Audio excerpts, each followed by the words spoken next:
이번 분석을 시작하기에 앞서 투자 판단의 최종 책임은 투자자 본인에게 있다는 점을 명확히 말씀드립니다.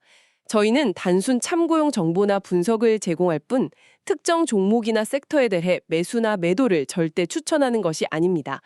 오늘 저희가 함께 들여다볼 자료는 스트래티지라는 한 회사의 아주 대담한 재무 전략에 대한 심층 분석 보고서입니다. 네, 정말 대담하다는 표현이 딱 맞는 것 같습니다. 이 회사가 지금 보유한 비트코인이 무려 65만 개, 이걸 현재 가치로 따지면 약 59억 달러에 달한다고 하는데요. 정말 어마어마한 규모죠. 그런데 동시에 주주들에게는 아주 안정적인 수익을 약속하고 있단 말이죠.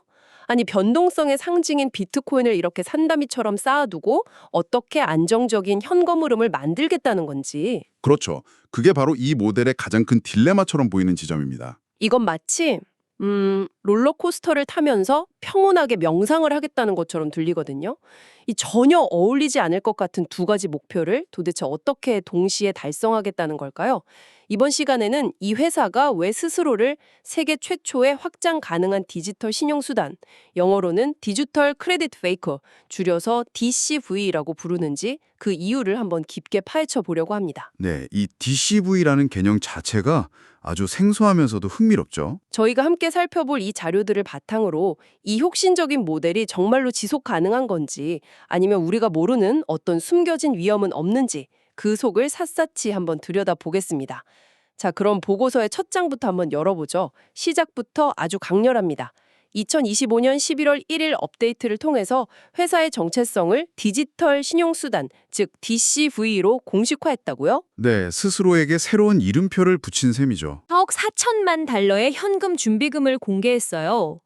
이 두 숫자가 이 전략의 핵심인 것 같은데 어떤 의미인가요? 네, 바로 그 두 가지가 이 회사의 이중 목표, 즉 듀얼 미션을 가장 상징적으로 보여주는 숫자라고 할 수 있어요. 이중 목표요. 네, 자료를 보면 이들의 목표가 아주 명확하게 나와 있습니다. 하나는 영원히 비트코인을 쌓아가는 것. 영원이요? 네, 영원히. 그리고 다른 하나는 주주들에게 원활하고 신뢰할 수 있는 수익률을 제공하는 것. 방금 말씀드린 것처럼 언뜻 들으면 이건 완전히 모순되는 목표잖아요. 맞습니다. 변동성이 극심한 자산을 영원히 보유하겠다면서 어떻게 안정적인 수익을 주겠다는 건지 바로 이 질문에 답하는 것이 이 DCB 모델의 핵심이라고 할 수 있습니다. 알겠습니다. 그럼 그 모순처럼 보이는 두 가지 목표를 대체 어떻게 해결한다는 건가요? 보고서에서 어떤 해답을 내놓고 있나요? 이 질문에 대한 답으로 네 가지 핵심 구성 요소를 제시하고 있어요. 네 가지요. 네, 첫째는 590억 달러 규모의 BTC 트레저리. 이건 회사의 장기적인 성장 잠재력을 책임지는 말하자면 거대한 에너지원이라고 비유할 수 있습니다. 에너지원이라. 그리고 두 번째는요? 둘째는 14억 4천만 달러의 USD 준비금이에요. 이건 단기적인 시장 충격이나 현금 지급 의무를 막아주는 일종의 완충 장치. 보고서의 표현을 빌리자면 배터리 역할을 하는 거죠. 에너지원과 배터리라. 비유가 아주 직관적이네요. 그럼 나머지 두 가지는 뭔가요? 이 시스템을 실제로 움직이게 하는 엔진 같은 건가요? 오, 좋은 표현입니다. 나머지 두 가지가 바로 이 시스템을 작동시키는 일종의 금융공학적 엔진이라고 볼 수 있어요. 엔진이요? 네.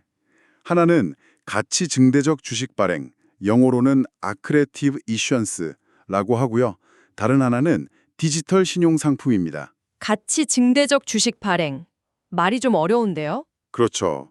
특히 이 가치 증대적 발행이라는 개념이 아주 중요한데요. 이걸 쉽게 설명하자면 시장이 이 회사의 가치를 실제 순자산 가치, 즉 NAV보다 높게 평가해 줄 때가 있잖아요. 네, 그렇죠. 주가에 프리미엄이 붙는 경우를 말씀하시는 거죠? 맞습니다. 바로 그 프리미엄이 붙었을 때 주식을 추가로 발행하는 거예요. 이렇게 하면 기존 주주들의 지분 가치를 희석시키지 않으면서도 말 그대로 공짜 현금을 확보할 수 있게 되는 아주 영리한 방법입니다. 잠깐만요. 그 부분을 좀 더 쉽게 설명해 주실 수 있나요? 그러니까 우리 회사가 가진 자산이 100억인데 시장에서는 우리 회사를 120억으로 평가해 준다. 네, 그렇죠. 그때 그 20억의 인기를 이용해서 주식을 팔아 공짜 돈을 만드는 셈이라는 거죠. 기존 주주들한테는 손해가 전혀 없고요. 네, 정확히 그거예요. 시장이 부여한 그 프리미엄을 그냥 기대감으로만 남겨두는 게 아니고요. 아, 실제 변동성이 전혀 없는 달러 현금으로 바꿔서 아까 말씀드린 배터리, 즉 USD 준비금을 채우는 데 쓰는 겁니다. 와, 정말 영리한데요? 이걸 자료에서는 자본구조 아비트라지, 캐피털 스트럭처 아비트라지라고 부르는데 시장의 신뢰를 담보로 운영 안정성을 확보하는 고도로 계산된 전략인 셈이죠. 바로 그 지점이 정말 흥미롭네요. 보고서를 보니까 이 회사의 시장 가치 EV가 68억 달러인데 순 자산 가치 NAV는 59억 달러라고 나와 있어요. 네, 맞습니다. 그러니까 약 1.2배, 20% 정도의 프리미엄이 붙어 있는 거군요. 바로 이 20%의 프리미엄이 가치 증대적 발행의 원천이 되는 거고요. 네, 바로 그 프리미엄이 이 DCV 모델을 계속해서 돌아가게 만드는 일종의 연료가 되는 겁니다. 연료라. 시장의 긍정적인 평가가 단순한 주가 상승에 그치지 않고 회사의 재무적 안정성을 강화하는 실탄으로 전환되는 선순환 구조로 만든 거죠. 알겠습니다. 시장의 신뢰를 현금으로 바꾼다니 정말 대단하네요. 하지만 이런 전략은 항상 만약에라는 질문을 던지게 만들죠. 그렇죠. 리스크를 따져봐야죠. 만약 비트코인 가격이 폭락하면 어떻게 되나요? 이 모든 계획이 한순간에 무너지는 거 아닐까요? 아주 중요한 질문입니다. 그리고 그 질문에 대한 답이 바로 이 회사의 아주 낮은 부채 비율, 즉 LTV에 있습니다. LTV요? 담보인정 비율 말씀이시죠? 네, 맞습니다. 자산 대비 부채가 얼마나 되는지를 보여주는 지표인데요. 이 회사의 LTV는 22에서 23% 수준으로 굉장히 낮아요. 22에서 23%요? 네. 590억 달러라는 막대한 자산을 가지고 있는데 부채는 160억 달러 수준에 불과하거든요. 22%면 다른 일반적인 투자 회사들이나 자산 운용사들과 비교하면 어느 정도 수준인 건가요? 이건 거의 최고 수준의 안정성을 가진 기업들과 비교할 수 있을 정도예요. 보통 레버리지를 많이 쓰는 투자 회사들은 LTV가 50%, 60%를 훌쩍 넘는 경우도 많거든요. 아, 그렇군요. 그럼 그게 구체적으로 어느 정도의 안정성을 의미하는 건가요? 보고서의 분석에 따르면요. 비트코인 가격이 현재 가격에서 80% 이상 폭락해서 14,400달러까지 떨어져야 겨우 자산과 부채가 1대1이 되는 수준이에요. 14,400달러요? 와. 이건 투자자들, 특히 돈을 빌려준 채권자들에게 보내는 아주 강력한 신호죠. 어떤 신호죠? 우리는 비트코인 가격이 상상할 수 있는 최악의 수준으로 폭락해도 청산, 마진콜 당할 위험이 거의 없다는 걸 숫자로 명확하게 보여주는 겁니다. 그렇군요. 또 하나 재미있는 점은 회계상의 손실과 실제 현금 흐름을 분리했다는 부분이었어요. 갭, 즉 일반 회계 기준상으로는 비트코인 가격이 떨어지면 엄청난 손실로 잡힐 텐데요. 네, 맞습니다. 회계상으로는 그렇죠. 그런데 그게 회사의 배당 지급 능력과는 전혀 상관이 없다는 거죠. 네, 그게 바로 아까 말씀드린 14.4억 달러짜리 배터리의 힘입니다. 아, 그 배터리요. 네, 회계장부상으로는 수십억 달러의 손실이 찍히더라도 회사의 현금 계좌에는 14.4억 달러가 그대로 있으니 배당금을 지급하는 데는 아무런 문제가 없는 거죠. 아, 이 현금만으로도 앞으로 21개월간은 배당 지급이 보장된다는 그런 구조적 안정성을 확보한 겁니다. 보고서에서 나온 비유가 정말 와닿는데요. 59억 달러의 BTC 트레저리를 원자력 발전소에, 14.4억 달러의 USD 준비금을 배터리에 비료했잖아요. 네, 저도 그 비유를 보고 무릎을 탁 쳤습니다. 그 비유 정말 기가 막힌 것 같아요. 제 월급 통장이 원자력 발전소고 비상금 통장이 배터리 같은 느낌이랄까요. 물론 항상 발전소가 텅 비어 있다는 게 문제지만요. 아주 적절한 비유네요. 그 비유가 DCV 모델의 본질을 정확히 꿰뚫고 있어요. 어떤 점에서 그렇죠? 원자력 발전소처럼 강력하지만 통제하기 어려운 에너지, 즉 변동성이 큰 BTC는 장기 성장 잠재력을 위해 그대로 보존하고요. 네. 단기적으로 필요한 전기, 즉 현금 지급 의무는 안정적인 배터리, 그러니까 변동성 없는 USD 준비금으로 해결하는 거죠. 아, 이 구조 덕분에 시장이 가장 우려하는 질문, 결국 배당금 주려고 비트코인 파는 거 아니냐 하는 비판을 원천적으로 차단할 수 있게 되는 겁니다. 경영진 입장에서는 21개월이라는 엄청난 시간적 여유를 확보하게 되는 셈이군요. 바로 그겁니다.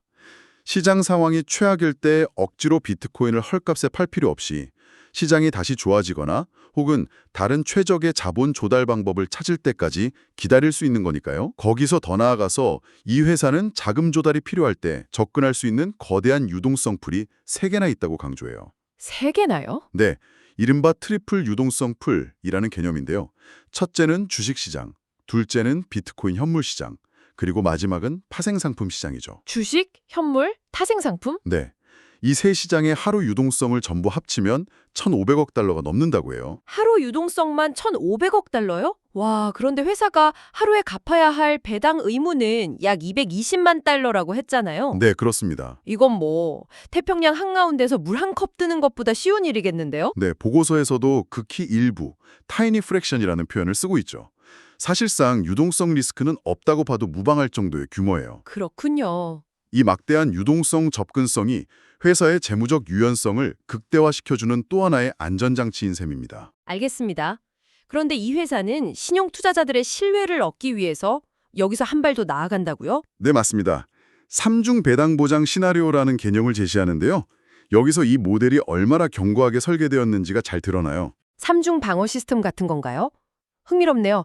첫 번째 방어막은 뭔가요? 제1계층, 즉 단기 방어막은 저희가 이미 이야기한 14.4억 달러의 현금 배터리예요. 아, 그 배터리? 네, 비트코인 가격이 어떻게 되든 상관없이 앞으로 21개월 동안은 모든 현금 의무를 이행할 수 있는 완벽한 완충 장치죠. 단기적인 시장의 변동은 이 현금 쿠션이 모두 흡수해버리는 겁니다. 알겠습니다. 그럼 두 번째 방어막은요? 만약 21개월이 지나도 시장이 계속 안 좋으면 어떻게 하죠?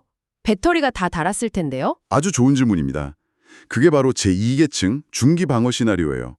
여기서부터는 아주 극단적인 가정을 하는데요. 어떤 가정이요? 만약 비트코인 가격이 앞으로 영원히 단 1%도 오르지 않는다고 가정하는 거예요. 성장률 0%요? 네, 성장률 0%의 시나리오죠.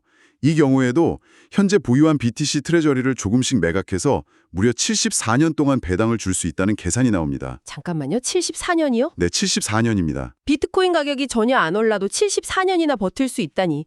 이건 뭐 제 손자의 손자 세대까지 배당을 받을 수 있다는 이야기네요. 그렇죠. 사실상 영구적인 침체 리스크에 대한 대비책까지 마련해둔 셈이죠. 와, 그럼 마지막 세 번째 방어막은 그보다 더 강력하겠네요. 그렇습니다. 제3계층은 영구적인 시나리오에 대한 대비책이에요. 여기서의 가정은 더 놀랍습니다. 뭔가요? 만약 비트코인이 연간 고작 1.35%씩만 성장해준다면 BTC를 단 한 개도 팔지 않고도 영원히 배당을 지급할 수 있다는 겁니다. 1.35%요? 네. 단기, 중기, 장기 시나리오를 각각 다른 방어막으로 완벽하게 분리해 놓은 거죠. 당신이 투자자 입장이라면 어떤 상황에서도 이 회사가 약속을 지킬 능력이 있다는 강한 믿음을 가질 수밖에 없겠죠. 와, 이건 정말 대단한데요. 그런데 보고서에서 또 하나 눈에 띄는 부분이 있었어요. 바로 신용 리스크 평가의 괴리 부분이었는데요. 아, 네.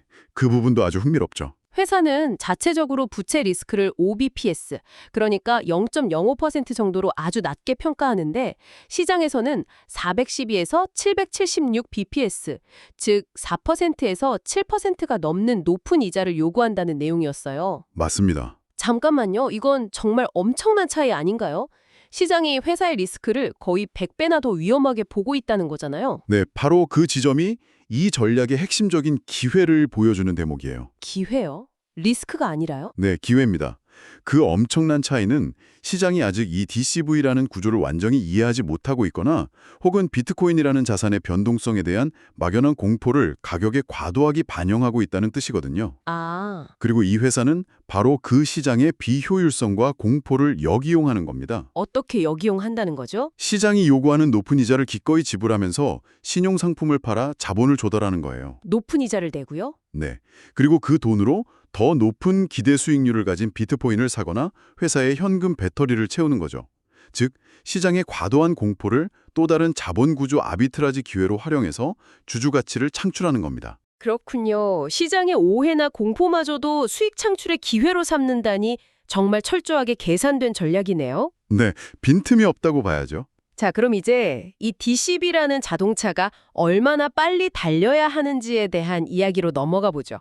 보고서에서 BTC 성장률 역학이라는 프레임워크를 제시했는데 순항 속도, 이탈 속도, 정지 속도라는 비유가 아주 재밌었어요. 네, 먼저 순항 속도 크루즈 스피드는 연 1%예요. 연 1%요? 네, 비행기가 고도를 유지하기 위해 필요한 최소한의 속도처럼 BTC가 최소한 이 정도 속도로만 성장해주면 모든 이자 비용과 배당을 지급하고도 주주 가치를 영구적으로 창출할 수 있다는 손익분기점 같은 개념입니다. 아니 잠깐만요. 연 1%요? 그게 다라고요? 요즘 같은 시대에 인플레이션 정도만 올라도 이 거대한 시스템이 영원히 돌아간다는 게 솔직히 잘 믿기지가 않는데요. 어떻게 그게 가능한 거죠? 네, 충분히 그렇게 생각하실 수 있어요. 좋은 질문입니다.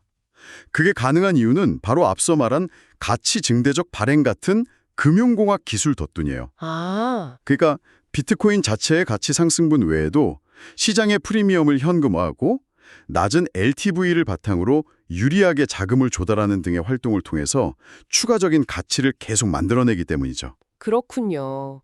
비트코인이라는 엔진 외에도 다른 보조 동력원이 있다는 거군요. 정확합니다. 그래서 비트코인 자체가 아주 조금만 성장해줘도 전체 시스템은 순항할 수 있는 겁니다. 아, 이제 이해가 되네요.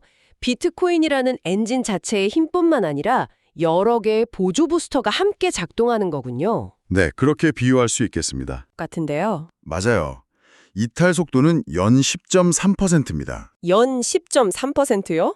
네. 만약 BTC가 이 속도 이상으로 성장한다면 당신이 그냥 비트코인을 사서 가만히 보유하고 있는 것보다 스트래티지의 주식에 투자하는 것이 훨씬 더 높은 수익, 즉 알파를 낸다는 의미예요. 아, 그러니까 비트코인에 직접 투자하는 것보다 더 이득이라는 거군요. 바로 그겁니다. 회사가 사용하는 모든 레버리지와 금융공학 전략들이 시너지를 내면서 그 효과가 폭발하는 지점이죠. 이것이야말로 이 회사가 당신과 같은 투자자들에게 제시하는 가장 핵심적인 투자 논리라고 할 수 있어요. 어떤 논리죠? 우리에게 투자하면 당신은 비트코인보다 더 많은 비트코인을 얻게 될 것이다 라는 거죠. 와, 굉장히 강력한 메시지네요. 마지막으로 정지 속도, 스톨 스피드는 그야말로 최악의 시나리오겠군요. 말 그대로 비행기 엔진이 멈추는 속도. 네, 이건 일종의 극한 스트레스 테스트라고 보시면 됩니다. 어느 정도의 스트레스 테스트인가요? 비트코인 가격이 무려 10년 동안 매년 19%씩 계속해서 하락해야만 10년 동안 매년 19%씩이요? 네. 그래야만 비로소 회사의 자산 가치가 부채와 같아지는 기반 레벨에 도달한다는 계산입니다. 와, 10년 연속으로 매년 19%씩 하락한다는 건 사실상 비현실에 가까운 시나리오 아닌가요? 그렇죠. 회사의 자본 구조가 얼마나 극단적인 장기 하락장까지 견딜 수 있도록 설계되었는지를 보여주는 일종의 상징적인 지표라고 할 수 있습니다. 오늘 이야기를 종합해보면 스트래티지라는 회사는 비트코인이라는 극도로 변동성이 큰 자산을 핵심 동력원으로 삼으면서도 그 위에 여러 금융공학적 안전장치를 겹겹이 쌓아 올렸네요. 네. 낮은 부채 비율, 가치 증대적 발행, 막대한 유동성 접근성, 그리고 삼중방어 시스템까지요. 이를 통해서 안정적인 현금 흐름을 창출하는 디지털 신용수단이라는 정말 전례 없는 모델을 만들어낸 거고요. 네. 이 모델의 성공 여부는 결국 두 가지에 달려있다고 볼 수 있어요. 두 가지요. 첫째는 비트코인의 장기 성장률이 최소한의 순항 속도인 1.4%를 넘어설 수 있느냐. 그리고 둘째는 시장이 이 회사의 전략을 이해하고 주가에 계속해서 프리미엄을 부여해 줄 것이냐는 점이죠. 그렇군요. 따라서 당신이 이 모델을 평가할 때 이제는 단순히 비트코인의 달러 가격만 볼 것이 아니라 주당 비트코인 증가율, BTC 일드라는 새로운 핵심 지표에 주목해야 할 겁니다. 주당 비트코인 증가율이요. 네, 이 회사가 얼마나 효율적으로 주주 한 사람당 보유한 비트코인의 양을 늘려주고 있는지가 이 게임의 관건이니까요. 이들의 전략은 어쩌면 디지털 자산이라는 새로운 존재가 어떻게 전통 금융 시스템의 언어와 논리 속으로 편입될 수 있는지 그 가능성을 보여주는 하나의 거대한 실험 같다는 생각이 드네요. 네, 저도 그렇게 생각합니다. 하나의 중요한 이정표가 될 수도 있겠죠. 그렇다면 여기서 청취자 여러분께서도 한번 생각해 볼 만한 질문을 던져보고 싶어요. 만약 이 모델이 성공한다면 비트코인이 아닌 다른 디지털 자산, 예를 들어 이더리움이나 특정 NFT 프로젝트 같은 자산으로도 이런 디지털 신용수단을 만드는 것이 가능할까요? 아주 흥미로운 질문이네요. 기술적으로는 가능할 수도 있겠지만 시장의 신뢰나 유동성 같은 문제들이 있겠죠. 그렇죠. 그렇게 된다면 기존의 전통적인 신용평가 기관이나 자산담보시장은 과연 어떤 모습으로 변하게 될까요? 생각해 볼 만한 질문인 것 같습니다. 다시 한번 말씀드리지만 투자 판단의 최종 책임은 투자자 본인에게 있다는 점을 명확히 말씀드립니다. 저희는 단순 참고용 정보나 분석을 제공할 뿐 특정 종목이나 섹터에 대해 매수나 매도를 절대 추천하는 것이 아닙니다. 항상 여러분의 성공 투자를 기원합니다. 내용이 좋으셨다면 구독, 좋아요 부탁합니다.